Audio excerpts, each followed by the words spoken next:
Hello everyone, welcome to my channel electronics wing.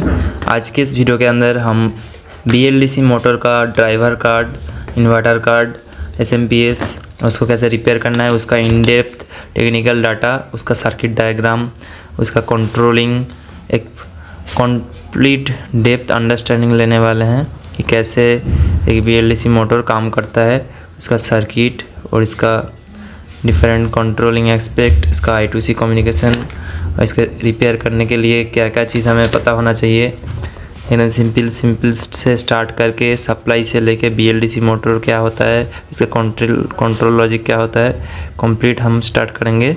तो circuit in depth जाने से पहले साइन PWM और ये सब जाने के से पहले सिंपल जो बिगिनर लेवल पे हैं और जो लोग टेक्निकल उतना नहीं है, नॉर्मल यूज़र देख रहे हैं, तो उन लोगों को भी हेल्पफुल हो जाएगा कि फ़ैन का एक ओवरव्यू पहले दे देते हैं सर्किट का, इसको रिपेयरिंग टिप्स एंड ट्रिक्स, उसके बाद हम लोग सर्किट में जाएंगे। ठीक है, तो स्टार्ट करते हैं। पहले यहाँ से मैं एक एक करके स्टार्ट करता हूँ।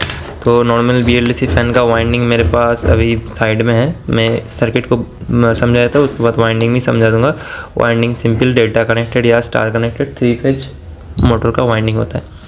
तो BLDC मोटर के साथ रिमोट रहता है जिससे आप फैन का स्पीड ऑन ऑफ ये सब कंट्रोल कर सकते हैं। तो सबसे पहले यहाँ पे एक BLDC ड्राइवर रहता है जो कि बेसिकली एक 3 फेज इन्वर्टर होता है, और क्योंकि यहाँ पे रिमोट कंट्रोल है तो यहाँ पे एक माइक्रो कंट्रोलर IC होता है, IR रिसीवर, जिससे रिमोट से रिसीव करके सिग्नल ये कंट्रोल करता है। आर्डिनो की तरह समझ सकते हैं, इसको प्रोग्राम भी कर सकते हैं। और यहाँ पे एक OP-amp टाइप का एक IC है जो कि यहाँ पे एक रेजिस्टेंस शंट रेजिस्टेंस रहता है जो 24 volt DC shunt resistance series में होके यहाँ पे आपका BLDC ड्राइवर IC में जाता है। उसके बाद आउटपुट में 3 फेज निकलता है, 24 volt DC, 24 volt DC input, output 3 phase modified sine wave.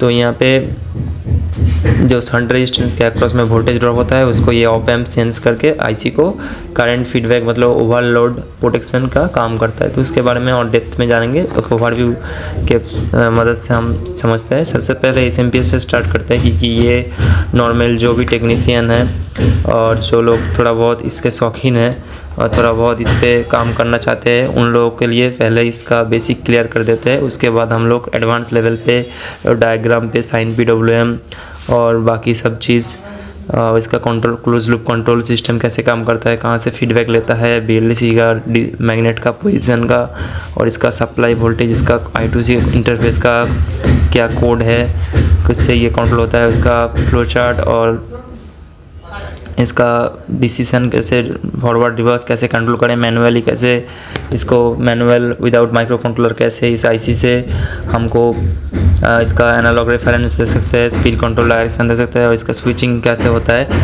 3 phase inverter का PWM कंट्रोल कैसे होता है, कंप्लीट देखेंगे इन डेप्थ टेक्निकल में।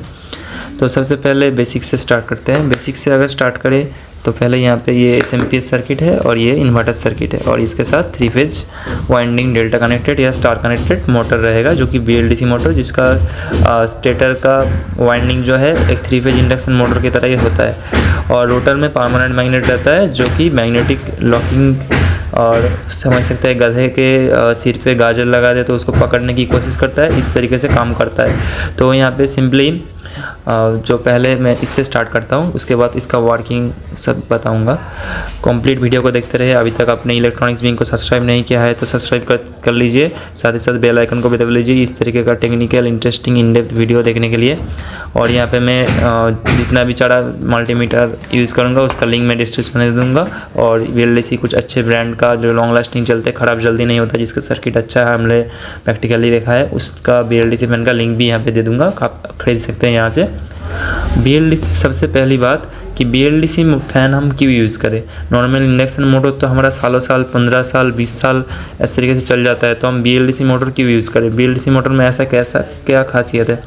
तो सबसे पहली बात, इंडक्शन मोटर जो है आपका 70 से लेके 60 से 70% तक एफिशिएंट होता है, हार्डली मैक्सिमम 75%। तो अब अगर आप 100 वाट पावर अपने इंडक्शन मोटर या सीलिंग फैन या टेबल फैन पे दे रहे हैं तो वो आपका 100 वाट के अंदर 70 वाट यूज़ कर रहा है, बाकी का जितना भी वाटेज है वो वेस्ट हीट के माध्यम से वेस्ट हो जा रहा है, क्योंकि इंडक्शन मोटर का जो वर्किंग प्रिंसिपल है उसका रोटर उसका स्टेटर से NS सिंक्रोनस स्पीड पे नहीं घूमता है, वो स्लिप स्पीड से घूमता है, स्लिप माइनस होने के बाद। इसलिए क्या होता है आपका यहाँ पे काफ़ी सारा लॉस होता है, इसका एडी करंट लॉस होता है, हिस्टैरिसीस लॉस होता है, स्लिप पावर रिकवरी, बहुत सारा कुछ लॉसेस होता है। तो उसको अगर इस 3 फेज BLDC मोटर में आप देखें तो इसके अंदर ये नहीं होता है, क्योंकि इसके अंदर जो है आपका रोटर और स्टेटर में मैग्नेटिक लॉकिंग हो जाता है, जो कि इसको एक सिंक्रोनस मोटर के आसपास बनाए थे। नॉर्मल हम सिंक्रोनस मोटर या सिंक्रोनस कंडेंसर पढ़ते हैं, ये एक टाइप का सिंक्रोनस मोटर है, लेकिन एग्जैक्टली सिंक्रोनस मोटर जैसे 3 फेज सप्लाई से रोटर के साथ स्टेटर का मैग्नेटिक कपलिंग होने के बाद रोटर करता है, ऐसा थोड़ा इसका कंट्रोल थोड़ा अलग है। इसका जो कंट्रोल है मैं सर्किट में उसका वेव फ्रॉम से आपको समझाऊंगा कि यहाँ पे जो है ये जैसे गधा के सर में अगर गाजर बांध दे तो गधा गाजर को पकड़ने के लिए उसके पीछे पीछे भागता रहेगा और गाजर और आगे जाता रहेगा। कुछ इस तरीके से यहाँ पे रोटर का पोजीशन जान के रोटर में जो परमानेंट मैग्नेट लगा है उसके आगे वाले मैग्नेट को इस तरीके से कॉइल को एनर्जाइज किया जाता है, जिससे कि वो पीछे वाला कॉइल धक्का लगाए मैग्नेट को और आगे वाला कॉइल अट्रैक्ट करे। तो इस तरीके से धक्का और अट्रैक्ट का खेल चलता रहता है। और रोटर का पोजीशन यहाँ पे बहुत इंपॉर्टेंट होता है। रोटर का पोजीशन के लिए पहले के टाइम में जो है हॉल इफेक्ट सेंसर या टोटो ई रिक्शा के मोटर में, बड़े BLDC मोटर में आपको हॉल इफेक्ट सेंसर देखने को मिल जाता था, लेकिन इस तरीके का BLDC मोटर में अभी के दिनों में इसका जो एक साथ में और एक डिफरेंस 3 फेज सिंक्रोनस मोटर से 3 फेज सिंक्रोनस मोटर से पे आपको एक ही टाइम में सभी कॉइल पे 3 फेज सप्लाई अवेलेबल रहता है, जिसकी वजह से RFM rotating magnetic field produce होता है। लेकिन इसमें ऐसा नहीं है, इसमें जब जो कॉइल रिक्वायर्ड है उस पर सप्लाई जाता है, इसलिए बाकी कॉइल एक साथ एनर्जाइज नहीं होता है, जिसके वजह से यहाँ पे आपका बाकी कॉयल से बैक EMF के मदद से रोटर का पोजीशन का फीडबैक लिया जाता है, क्योंकि परमानेंट मैग्नेट घूम रहा है तो बाकी कॉयल में वोल्टेज इंड्यूस होगा। तो इस तरीके से फीडबैक लेके ये सेंसरलेस ड्राइव का काम करता है, मतलब यहाँ पे कोई एक्सटर्नल सेंसर का ज़रूरत नहीं, कॉयल ही एज ए सेंसर इसको फीडबैक दे रहा है बैक EMF की मदद से। तो इसको अभी बहुत टेक्निकल डाटा डिटेल में चले जा रहे हैं, थोड़ा सा हल्का सा ओवरव्यू बोलते हैं कि ये सिंपल आपका BLDC मोटर नाम है, किसकी इसके अंदर ब्रासलेस DC मोटर, ये DC सप्लाई से चलता है। डायरेक्टली 3 फेज AC इसके रोटर में देंगे तो बहुत सारा लॉस है, सिंक्रोनिज्म फेल हो जाएगा, तो डायरेक्टली 3 फेज AC से नहीं चलेगा। इसके लिए डेडिकेटेड 3 फेज BLDC ड्राइवर चाहिए, उसके बाद ही ये चल पाएगा मोटर। 3 फेज इंडक्शन मोटर की तरह दिखने वाला कॉयल हो सकता है, लेकिन इसका रोटर में मैग्नेट परमानेंट मैग्नेट रहता है, इसलिए यहाँ पे आपको डेडिकेटेड इसका ड्राइवर चाहिए, क्योंकि इसका कंट्रोल जो है थोड़ा सा 3 फेज डायरेक्ट इंडक्शन मोटर से अलग है। तो इसलिए इसको BLDC मोटर कहा जाता है, क्योंकि इसका अल्टीमेटली DC सप्लाई से ही चलेगा और इसके लिए डायरेक्टली 3 फेज सप्लाई देने से नहीं चलेगा और सिंक्रोनिज्म फेल हो जाएगा। तो इसलिए इसको BLDC मोटर। इसके अंदर और एक चीज़ है ब्रशलेस, इसमें कोई ब्रश नहीं होता है। जैसे DC मोटर में कार्बन ब्रश रहता है, स्टेटर से रोटर तक, आर्मेचर से आपका आर्मेचर जाने के लिए कार्बन ब्रश के थ्रू सप्लाई जाता है, उसमें स्पार्किंग होकर बहुत सारा लॉसेस और मेंटेनेंस हाई मेंटेनेंस होता है। तो इसमें ऐसा कुछ नहीं है, इसमें ब्रशेस नहीं है, डायरेक्ट 3 फेज का वाइंडिंग है वो स्टार कनेक्टेड या डेल्टा कनेक्टेड होता है। नॉर्मली डेल्टा कनेक्टेड प्रेफर किया जाता है। उसमें क्या है, आपका winding come number of turns में लो वोल्टेज पे ऑपरेट हो जाएगा। स्टार में और ज़्यादा high voltage high power application में स्टार में जा सकते हैं, तो हाई वोल्टेज आप मोटर अगर बनाए तो स्टार में जा सकते हैं। लेकिन नॉर्मली DC हमारा लो वोल्टेज में अवेलेबल होता है और इंसुलेशन भी कम लगता है, इसलिए लो वोल्टेज में BLDC मोटर डिज़ाइन किया जाता है। तो BLDC मोटर में हमारा डेल्टा कनेक्टेड 3 फेज वाइंडिंग रहता है, उस पर हमें 3 फेज AC देना है। ये 3 फेज AC तो है, लेकिन साइनोसॉइडल प्योर नहीं है, ये मॉडिफाइड साइनोसॉइडल है और ये रोटर का पोजीशन को हर वक्त मेजर करके उस अकॉर्डिंग वो साइनोसॉइडल या PWM with pulse with modulation sinusoidal produce करता है, जिसकी मदद से वो एग्जैक्ट स्पीड में आपका धीरे धीरे घूमता है। ये अगर अचानक से रोटर को किसी ने पकड़ लिया है तो ये कंट्रोलर कुछ समझ नहीं पाएगा और उस मोटर को बंद कर देगा। लेकिन अगर आप डायरेक्ट 3 फेज इंडक्शन मोटर में जितना भी लोड दे वो स्लिप में चलता रहेगा। तो बहुत हो गया टेक्निकल, अभी सिंपल टेक्नीशियन लेवल पे आते हैं। कि नॉर्मल टेक्नीशियन अगर इसमें काम करना चाहते हैं तो क्या क्या ख़राब होता है, क्या रिपेयर करना है। जैसे कि इस इन्वर्टर कार्ड में मेन ड्राइवर आउटपुट ऐसे ही ख़राब हो गया है। और एक बात आप देख सकते हैं अभी के ज़माने में क्या टेक्नोलॉजी आ गया है, इतने छोटे छोटे फ़ैन के हाथ के अंदर आ रहा है, इसमें आपका वोल्टेज कम ज़्यादा हो। और हाँ, BLDC मोटर का फ़ायदा मैं और भी आपको बताना चाहता हूँ। देखिए, पहले तो BLDC मोटर जो है आपका वोल्टेज 100 वोल्ट से लेकर 300 वोल्ट तक चल सकता है, क्योंकि इसके अंदर SMPS सर्किट होता है कम्प्लीटली। आपका इनपुट में 100 वोल्ट AC है या 300 वोल्ट AC है, या आप डायरेक्ट DC 200 वोल्ट दे, कुछ भी दे इस रेंज के अंदर AC DC या अल्टीमेटली रेक्टिफायर उसको DC करने के बाद आपका फ़ैन एक ही स्पीड में चलेगा, कोई स्पीड वेरिएशन नहीं देखने को मिलेगा। तो इसका भी ये बेनिफिट है। और इसका स्पीड भी फ़ैन वोल्टेज के साथ कम ज़्यादा नहीं होगा, जैसे कि इंडक्शन मोटर के जगह पे होता है। और एक चीज़ इस पर क्या है, इसके अंदर 24 वोल्ट DC आउटपुट हो रहा है, तो आप SMPS की मदद से तो बिजली से चला सकते हैं डायरेक्टली 12 वोल्ट या 24 वोल्ट के सोलर प्लेट या बैटरी से भी चला सकते हैं। उसके लिए कुछ नहीं है, इन दोनों वायर को निकाल के आप इन्वर्टर कार्ड में डायरेक्ट सोलर प्लेट का 12 वोल्ट का प्लेट लगाएंगे तो VOC 24 वोल्ट तक चला जाता है, तो डायरेक्ट सोलर प्लेट लगा सकते हैं, कोई दिक्कत नहीं, लेकिन 12 वोल्ट का होना चाहिए। और बैटरी 12 वोल्ट DC का भी लगा सकते हैं, या 12 वोल्ट का बैटरी को सीरीज करके 24 वोल्ट भी लगा सकते हैं। लेकिन एक साथ मत लगाइए, एक साथ अगर बैटरी और SMPS में वायर लगा के लगाएंगे तो ये SMPS बैटरी को चार्ज करने की कोशिश करेगा, तो इसका ओवर करंट की वजह से डायोड शॉर्ट हो जाएगा। इसलिए एक डायोड की मदद से बैटरी से का करंट सिर्फ अंदर आए, बाहर ना जाए, यहाँ पे एक डायोड लगा दीजिए। डायोड का सफ़ेद तरफ ये यहाँ पे जो DC लिंक है 24 वोल्ट, इसका पॉजिटिव पे लगा दीजिए, और काला तरफ मतलब एनोड बैटरी साइड हो। तो उसके बारे में आप वीडियो बनाना अगर बोलेंगे तो मैं एकदम प्रैक्टिकल लगा के वीडियो बना के दिखाऊंगा। तो सबसे पहले स्टार्ट करते हैं, बहुत हो गया थ्योरी, अब जो नॉर्मल टेक्नीशियन है उसके लेवल पे आते हैं। देखिए, सबसे पहले यहाँ पे लाइव और न्यूट्रल, आप फेज न्यूट्रल दे या DC दे AC दे, 100 वोल्ट से लेके 300 वोल्ट तक, थोड़ा 300 वोल्ट ज़्यादा हो जाएगा, 260 तक दे सकते हैं। उसके बाद ये RMS अगर 100 वोल्ट या 230 वोल्ट दिया, उसका यहाँ पे सबसे पहले यहाँ पे लाइन के सीरीज़ में एक फ्यूज़ है, लाइन की सीरीज़ में फ्यूज़ है। जो फ्यूज़ आपका कुछ भी शॉर्ट सर्किट इधर हुआ या ओवरलोडिंग हुआ तो ये फ्यूज़ ओपन हो जाएगा और आपका सर्किट को मचा लेगा। तो यहाँ पे बहुत एक सेंसिटिव फ्यूज़ रहता है, जो का करके यहाँ पे सेमीकंडक्टर सेंसिटिव बहुत फ्यूज़ रहता है। उसके बाद ये आपका लाइव न्यूट्रल के पैरेलल में एक MOV, ठीक है, MOV रहेगा, या सिंपली इसको आप सार्ज रजिस्टर बोल सकते हैं। तो ये MOV या सार्ज रजिस्टर क्या काम करता है, 230 वोल्ट तक 260 वोल्ट तक ये एक ओपन सर्किट की तरह काम करता है। उसके बाद जब भी लाइटनिंग हो या कुछ कारण से बहुत ज़्यादा 300 वोल्ट 400 वोल्ट 500 वोल्ट 1000 वोल्ट का वोल्टेज स्पाइक आता है, तो उसको अगर अंदर घुस जाएगा तो ये सर्किटरी जल जाएगा, ख़राब हो जाएगा, ओवर वोल्टेज हो जाएगा। तो यहाँ पे क्या करता है, ये उसको लो इम्पीडेंस ऑफर करता है, जिसके मदद से जितना भी एक्स्ट्रा वोल्टेज इसका वोल्टेज स्पाइक है उसको वो ड्रॉप करा देता है अपने अंदर से करंट फ्लो करके। अगर बहुत ज़्यादा हाई वोल्टेज हो गया तो वो अपना शॉर्ट करके इस फ्यूज़ को उड़ा देगा, तो बाकी सर्किट को ये बचा देगा। तो इसके बारे में डिटेल में क्या काम करता है, प्रैक्टिकली डेडिकेटेड वीडियो अगर चाहते हैं तो कमेंट कीजिए, मैं अलग से वीडियो बनाऊँगा। उसके बाद यहाँ पे टोटली एक पार्ट बता देता हूँ। सबसे पहले ये जो पार्ट है AC फिल्टरेशन सर्किट है रेक्टिफायर के आगे तक। तो पहले MOV हो गया, फ्यूज़ हो गया, 2 प्रोटेक्शन हो गया एक। उसके बाद ये लाइन इंडक्टर है, ये जो इनपुट में करंट जाएगा उस करंट को थोड़ा सा LdI/dt मतलब थोड़ा सा करंट का इनवर्स को थोड़ा लिमिट करता है। स्टार्टिंग में जो सेकेंडरी में कैपेसिटर या सर्किट चार्ज होने के लिए स्टार्टिंग में हाई इनवर्स करंट लेता है, कोई भी रेक्टिफायर के आउटपुट में कैपेसिटर जब रहता है तो उसको थोड़ा लिमिट करने के लिए इंडक्टर हेल्प करता है। और करंट का जो वेव फॉर्म है, यहाँ पे जो रेक्टिफायर का आउटपुट में जब बिग कैपेसिटर रहता है तो वेव फॉर्म में थोड़ा डिस्टॉर्शन आता है, जिसके लिए एक्टिव रेक्टिफायर टेक्नोलॉजी IIT में रिसर्च चल रहा है। तो वहाँ पे देखिए ये SMPS को अलग टेक्नोलॉजी में बनाया गया है, जहाँ पे जो है करंट का वेव फॉर्म को डिस्टॉर्ट नहीं होगा, ये ऑलमोस्ट इन फेज होगा।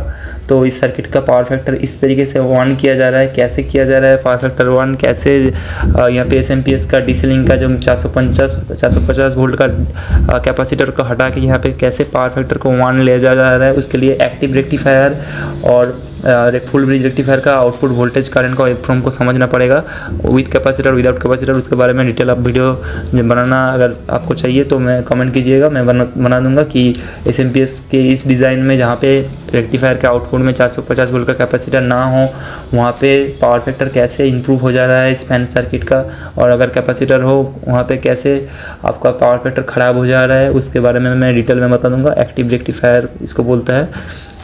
और यहाँ पे एक कैपेसिटर पैरेलल में लगा है लाइन और न्यूट्रल, थोड़ा सा फिल्टरेशन के लिए, हाई फ्रिक्वेंसी नॉइज़ का। मतलब सिंपली इस रेक्टिफायर का dV/dt प्रोटेक्शन के लिए इसको स्नबर कैपेसिटर, स्नबर सर्किट बोलते हैं। तो यहाँ पे 2 कैपेसिटर लगा है डीसी साइड में, इसी साइड में बहुत। उसके बाद डीसी बनने के बाद यहाँ पे आप देखेंगे उतना ज़्यादा बड़ा आपका जो कैपेसिटर रहता है 450 वोल्ट का, वो नहीं है। क्यों नहीं है मैं थोड़ा सा बताया, लेकिन डेप्थ में पूरा आपका अलग से वीडियो में बनाऊँगा। तो यहाँ पे देखिए, यहाँ पे 230 वोल्ट घुसने के बाद यहाँ पे रेक्टिफायर, फुल ब्रिज रेक्टिफायर के आउटपुट में अगर विदाउट कैपेसिटर है तो आपको ऑलमोस्ट 230 वोल्ट ही मिलेगा, क्योंकि एवरेज वोल्टेज मिलेगा। लेकिन अगर आपका आउटपुट में फिल्टर कैपेसिटर है तो आपका पीक वोल्टेज तक चला जाएगा। √2 से मल्टीप्लाई करने पर 310 वोल्ट के आसपास आपको मिलेगा। लेकिन यहाँ पे छोटा सा कैपेसिटर है तो ऑलमोस्ट 300 वोल्ट के आसपास मिल सकता है आपको। और इसके बाद यहाँ पे एक जो डीसी बना 300 वोल्ट डीसी, इस 300 वोल्ट डीसी को अगर डायरेक्ट ट्रांसफार्मर में यहाँ पे SMPS का वर्किंग का वीडियो भी थोड़ा अलग बताऊंगा, यहाँ पे बहुत वीडियो लंबा हो जाएगा। तो यहाँ पे SMPS जो यूज़ किया जा रहा है, यहाँ पे अगर डायरेक्टली छोटा ट्रांसफार्मर यूज़ करें, ट्रांसफार्मर का साइज़ बड़ा हो जाएगा क्योंकि 50 हर्ट्ज पे ऑपरेट हो रहा है, पावर डेंसिटी बहुत कम है। लेकिन यहाँ पे जो हाई फ्रीक्वेंसी पे ऑपरेट हो रहा है तो इसका वेवफॉर्म में पावर डेंसिटी बहुत हाई है, इसलिए इसका हाई फ्रीक्वेंसी में SMPS का ट्रांसफार्मर का साइज छोटा हो जाता है। फेराइट कोर का है और इसका मैग्नेटिक परमेबिलिटी हाई है और इसका एडी करंट बहुत कम है, क्योंकि इसका रेजिस्टिविटी बहुत हाई है। रेजिस्टिविटी हाई होने के कारण एडी करंट का करंट कम हो जाता है। V=IR, I=V/R। तो यहाँ पे सिंपली यहाँ पे जो है 300 वोल्ट डीसी आया। 300 वोल्ट डीसी आने के बाद यहाँ पे एक PWM कंट्रोल आईसी है जो कि इस मॉसफेट को ऑन ऑफ गेट पे सिग्नल दे रहा है। ऑन ऑफ हो रहा है। ऑन ऑफ होने के बाद ये हाई पल्सेटिंग हाई डीसी इस कॉइल पे दे रहा है। जो पल्सेटिंग डीसी बैक EMF की तरह आ रहा है, उस बैक EMF को एब्जॉर्ब करने के लिए एक डायोड और एक रेजिस्टेंस और कैपेसिटर का एक नेटवर्क होता है, जो जब स्विचिंग होता है तब ये डायरेक्टली 300 वोल्ट डीसी कॉइल में एक बार गया। लेकिन जब स्विचिंग ऑफ हुआ तब जब रिवर्ब मतलब जो एनर्जी का इंडक्टर जो बैक करता है, जो VL=LI/di/dt करता है, तो यहाँ पे हाई वोल्टेज स्पाइक इंड्यूस करेगा। तो उसको एब्जॉर्ब करने के लिए ये कैपेसिटर और रेजिस्टेंस का और डायोड का एक सर्किट रहता है जो यहाँ पे स्विचिंग को हेल्प करता है। Without this circuit this transistor will burn out few second. तो इस कंप्लीट सर्किट जो SMPS काम करता है उसके बारे में अलग से डेडिकेटेड वीडियो बनाऊंगा, वो अलग टॉपिक में चला जा रहे हैं हम लोग थोड़ा सा। तो यहाँ पे सिंपली हम बताएं तो यहाँ पे ज़्यादातर ये रेक्टिफायर शॉर्ट होता है, क्योंकि इनपुट में हाई वोल्टेज स्पाइक या कुछ आने की वजह से यहाँ पे रेक्टिफायर शॉर्ट होता है। ये रेक्टिफायर आपका नॉर्मल 50 हर्ट्ज पे ऑपरेट होता है, इसलिए नॉर्मल डायोड से काम बन जाएगा। लेकिन ये सेकेंडरी में हाई फ्रीक्वेंसी रेक्टिफायर चाहिए, क्योंकि यहाँ पे हाई फ्रीक्वेंसी बन रहा है। High frequency AC step down होकर हाई फ्रीक्वेंसी AC आउटपुट दे रहा है। तो इस यहाँ पे ज़्यादातर ये मॉसफेट खराब हो जाता है। ये मॉसफेट अगर ख़राब होने के बाद आप मॉसफेट रिप्लेस किए, मॉसफेट शॉर्ट हो गया, मॉसफेट निकालने के बाद रिप्लेस किए फिर भी नहीं चल रहा है, रेक्टिफायर शॉर्ट हो गया। इस केस में रेक्टिफायर शॉर्ट हो गया था तो मैं 4 डायोड से फुल ब्रिज रेक्टिफायर बना के लगाया। तो इस रेक्टिफायर का चेक करेंगे तो सभी सही है। इसके अंदर 4 डायोड में 1 डायोड शॉर्ट हो गया है, तो नॉर्मल टेक्नीशियन को पता ही नहीं चलेगा, वो सोचेगा रेक्टिफायर सही है, लगाएगा फ्यूज उड़ जाएगा। तो ऐसा ही हो रहा था। उसके बाद ही मेरे पास रिपेयर होने के लिए आया, तो मैं यहाँ पे 4 डायोड की मदद से यहाँ पे सिंपल फुल ब्रिज रेक्टिफायर बना दिया, जहाँ पे ये DC बना रहा है अभी। उसके बाद ये SMPS ओके काम कर रहा है। 24 वोल्ट यहाँ पे आउटपुट हो रहा है। तो यहाँ पे 24 वोल्ट आउटपुट तो हो रहा है, और यहाँ पे सेकेंडरी में 24 वोल्ट का वाइंडिंग क्या है, कम नंबर ऑफ टर्न्स है, और प्राइमरी में ज़्यादा नंबर ऑफ टर्न्स है। और यहाँ पे 4 पिन होगा, 2 पिन आपका प्राइमरी से स्विचिंग के लिए और 2 पिन फीडबैक, जो फीडबैक से इसको रन सप्लाई मिलता है। और स्टार्टिंग में यहाँ पे स्टार्ट सप्लाई PWM IC, जो PWM कंट्रोल करता है इसका वोल्टेज का आउटपुट में कितना होगा, इसके लिए स्विचिंग प्रोड्यूस करता है। तो यहाँ पे इस दोनों कॉइल से रन सप्लाई मिलता है इस IC को। अगर सेकेंडरी में शॉर्ट सर्किट है तो स्टार्टिंग में के पास स्विचिंग होने के बाद ही वो यहाँ पे इंड्यूस नहीं करेगा वोल्टेज, जिसकी वजह से ये SMPS थर्ड स्लिप मोड में चला जाएगा। तो इस तरीके से इसका फंक्शन काम करता है। और सेकेंडरी में जब ये कॉइल से 24 वोल्ट AC मिलता है, उसको हाई फ्रीक्वेंसी होता है, उसको DC करने के लिए नॉर्मल डायोड से नहीं होगा, फास्ट रिकवरी FR सीरीज़ का डायोड लगेगा। तो यहाँ पे देखिए मॉसफेट या ट्रांजिस्टर की तरह दिखने वाला एक 3 पिन का डायोड सेट है, जहाँ पे 2 डायोड है, 2 साइड का 2 पिन एनोड है और बीच वाला कैथोड है, कॉमन कैथोड है, जिसके वजह से यह दोनों पे आपका कॉइल का एक वायर दिया जा रहा है और बीच में से पॉजिटिव निकल रहा है। वो पॉजिटिव कैपेसिटर के पॉजिटिव में आपका दिया जा रहा है और नेगेटिव डायरेक्टली कॉयल में दिया जा रहा है, तो यहाँ पे आपका डीसी बन रहा है। तो एक क्वेश्चन यहाँ पे ये बनेगा कि इसके अंदर जो कॉयल से निकल रहा है उसको फुल ब्रिज रेक्टिफायर भी तो लगा सकते हैं। हाफ ब्रिज रेक्टिफायर एसएमपीएस में ऑलवेज क्यों होता है, फुल ब्रिज रेक्टिफायर सेकेंडरी में क्यों नहीं होता है? इसका एक बहुत बड़ा रीज़न है जिसकी वजह से ये इसका नाम फ्लाई बैक ट्रांसफार्मर पड़ता है, फ्लाई बैक सर्किट एसएमपीएस। तो उसके बारे में आप डेडिकेटेड वीडियो अगर चाहते हैं तो मैं इसको एक्सप्लेन करके सर्किट के मदद से आपको पूरा टोटल बता दूंगा, तो उसके लिए चैनल को सब्सक्राइब करके जुड़े रहे। तो एसएमपीएस का फंडा कंप्लीट हो गया। तो इसके अंदर ज़्यादातर खराबी इनपुट में ये फ्यूज उड़ जाता है, एमओवी शॉर्ट हो जाता है, एमओवी रिप्लेस कीजिए हो जाएगा। यह डायोड, यहाँ पे डायोड भी शॉर्ट हो जाता है, डायोड को भी आप रिप्लेस कर सकते हैं ब्रिज रेक्टिफायर से। इस तरीके से मार्केट में आसानी से मिल जाता है। और उसके बाद ये स्विचिंग मॉसफेट भी शॉर्ट हो जाता है। 50% केसेस में स्विचिंग मॉसफेट रिप्लेस करने के बाद PWM IC सही रहता है तो ओके हो जाता है। तो रेक्टिफायर, स्विचिंग मॉसफेट और यहाँ पे जो है रेक्टिफायर, ब्रिज रेक्टिफायर, डायोड भी शॉर्ट हो जाता है ओवरलोडिंग की वजह से, कभी टाइम डायोड भी रिप्लेस कर सकते हैं। उसके बाद इस पर उतना खराबी होता नहीं है। और अगर आपका प्राइमरी का एसएमपीएस सर्किट आप रिपेयर नहीं कर पा रहे, कुछ कारण से यहाँ पे PWM IC जल गया है तो नहीं मिल रहा है, तो कोई चिंता की बात नहीं। आप किसी भी इलेक्ट्रॉनिक शॉप में जाएंगे तो ये 3 वायर 5 वायर मॉड्यूल आपको CRTTB रिपेयर करने के लिए, नॉर्मली ये सिर्फ CRTTB के लिए नहीं है, कोई भी एसएमपीएस आप रिपेयर करना चाहते हैं जो कि कम वाटेज का है तो इसको यूज़ कर सकते हैं। इसके अंदर 3 वायर या 5 वायर रहता है। 3 वायर में फीडबैक रहता है, लेकिन कुछ सर्किट ऐसा कॉम्प्लिकेटेड होता है जहाँ पे यहाँ पे सिंपली आपको ऑप्टो कपलर नहीं देखने को मिलेगा जो कि फीडबैक आप यहाँ पे कनेक्शन कर पाए। इसलिए आप सिंपली लो वाटेज का ये फैन 30-40 वाट का होता है, तो इसको आप डायरेक्टली ये लाल काला वायर दो जो है इसको इस मॉसफेट को निकालने के बाद, पावर मॉसफेट को प्राइमरी का निकालने के बाद इसका 2 वायर वहाँ पे ड्रेन और सोर्स पे लगा देंगे, गेट को छोड़ देंगे, तो आपका ये एसएमपीएस ओके हो जाएगा और चलता रहेगा। इस तरीके से बहुत सारा फ़ैन रिपेयर किया जाता है। और इसके अंदर इसका सर्किट भी दिया हुआ है, क्या क्या चाहिए। ये ट्रांसफार्मर चाहिए इसके अंदर, इस ट्रांसफार्मर का रिक्वायरमेंट है हमें, और 300 वोल्ट DC, जो 300 वोल्ट DC हमें प्राइमरी AC फिल्टर के बाद रेक्टिफायर से मिल जाता है।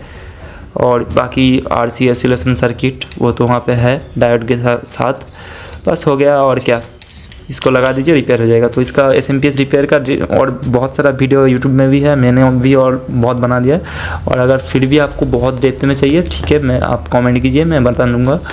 तो ये सब सर्किट का, यूनिवर्सल सर्किट का मैं लिंक मैं फ्लिपकार्ट का दे रहा हूँ, यहाँ से आप खरीद सकते हैं। तो मेरा भी भला होगा, आपका भी भला होगा। तो ये साइड कर देते हैं। अब चलते हैं मेन चीज़ पार्ट 2 जो है आपका इन्वर्टर सर्किट। इन्वर्टर सर्किट का मैं साथ ही साथ सर्किट डायग्राम के साथ चलता रहूँगा, लेकिन थोड़ा सा ओवरव्यू दे देता हूँ, उसके बाद हम पूरा टैब में सर्किट में चला जाएंगे। तो सबसे पहले इसके अंदर एक कनेक्टर रहेगा, पॉजिटिव और नेगेटिव।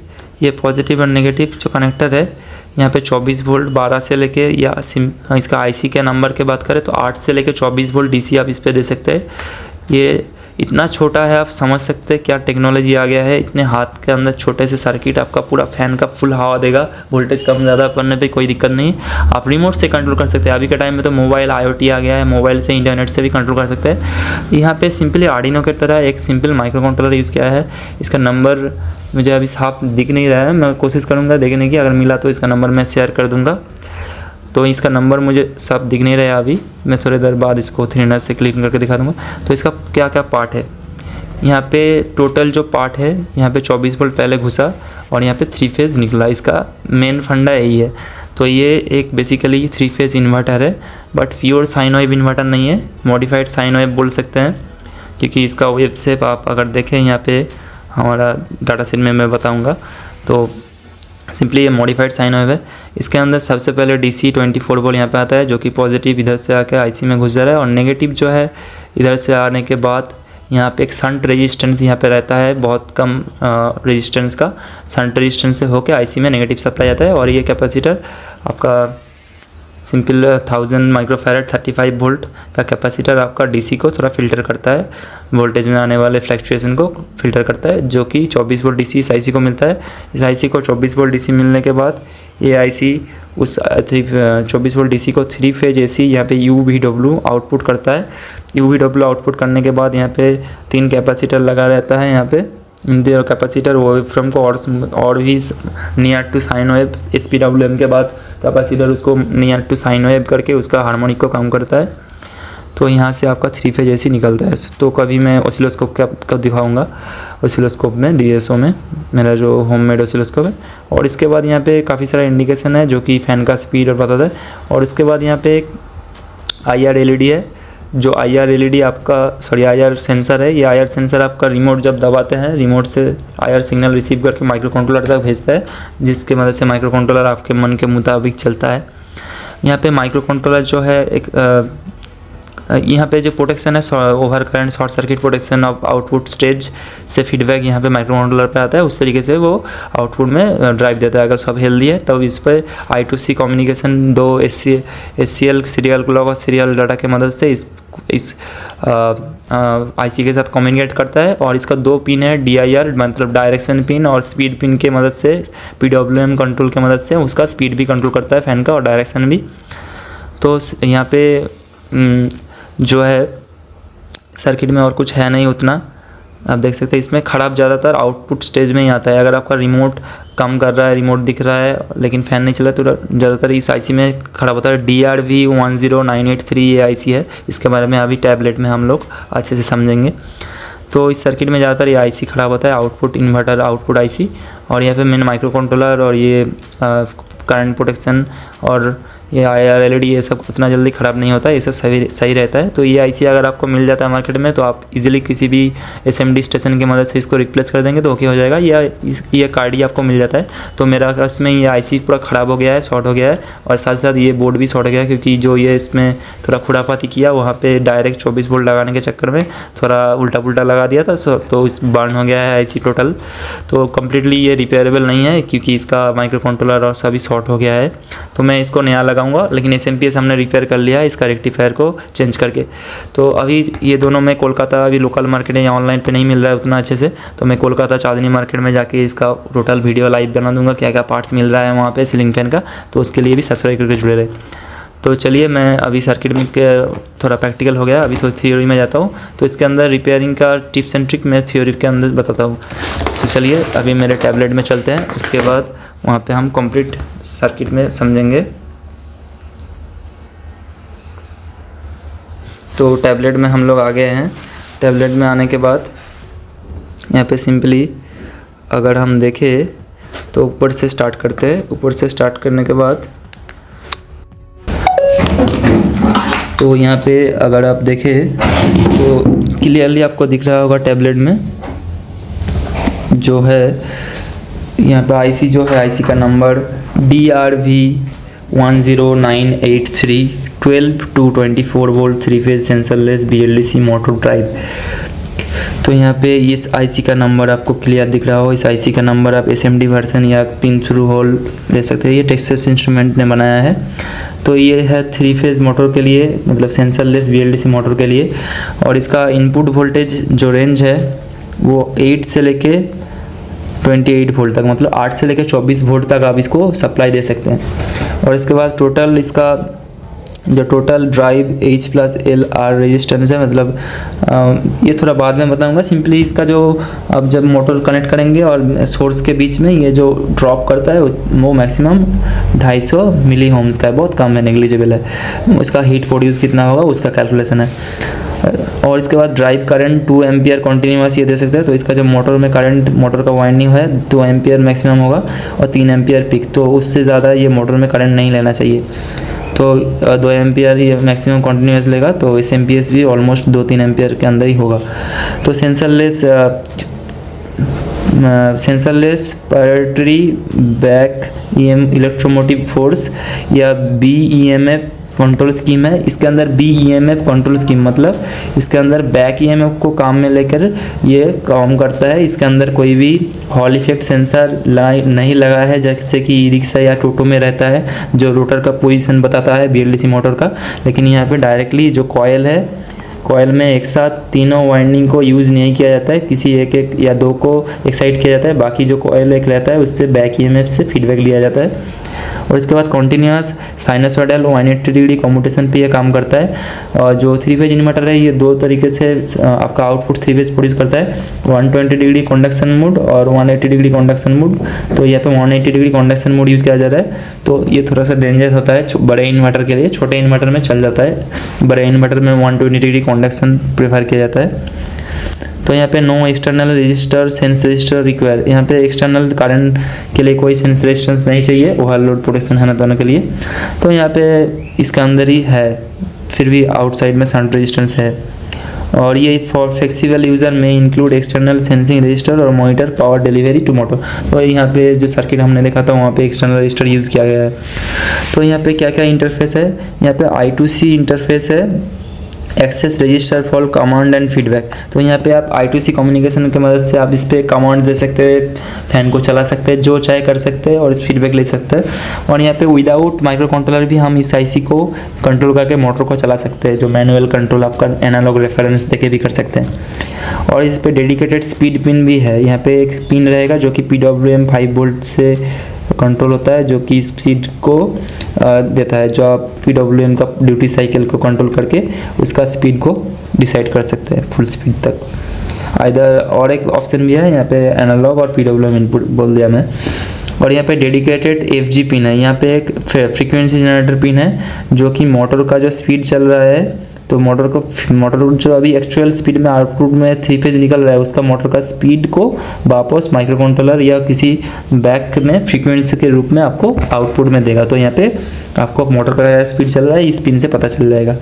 और spin up profile customize with EPROM। और यहाँ पे forward reverse control DIR pin, यहाँ पे DIR करके एक पिन है डेडिकेटेड जो कि स्पीड का आप डायरेक्शन का कंट्रोल कर सकते हैं फॉरवर्ड रिवर्स। और यहाँ पे इसके अंदर इंटीग्रेटेड बक और लीनियर कन्वर्टर है जो कि एक एफिशिएंट वोल्टेज आपका 5 वोल्ट और 3.3 वोल्ट इसको इंटरनल सर्किट को चलने के लिए चाहिए, वो है इसके अंदर। और सप्लाई करंट यहाँ पे 3 milli ampere with standby version में है। और अगर आपका सप्लाई करंट 180 में माइक्रो एम्पियर चाहिए तो स्लीप वर्जन लेना पड़ेगा।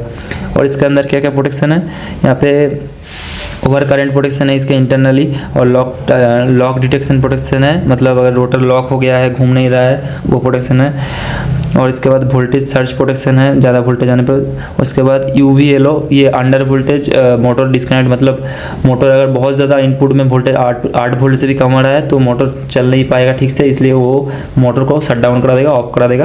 और उसके बाद थर्मल शट डाउन प्रोटेक्शन भी है इस पर, ज़्यादा IC हीट होने पर भी ऑफ हो जाएगा।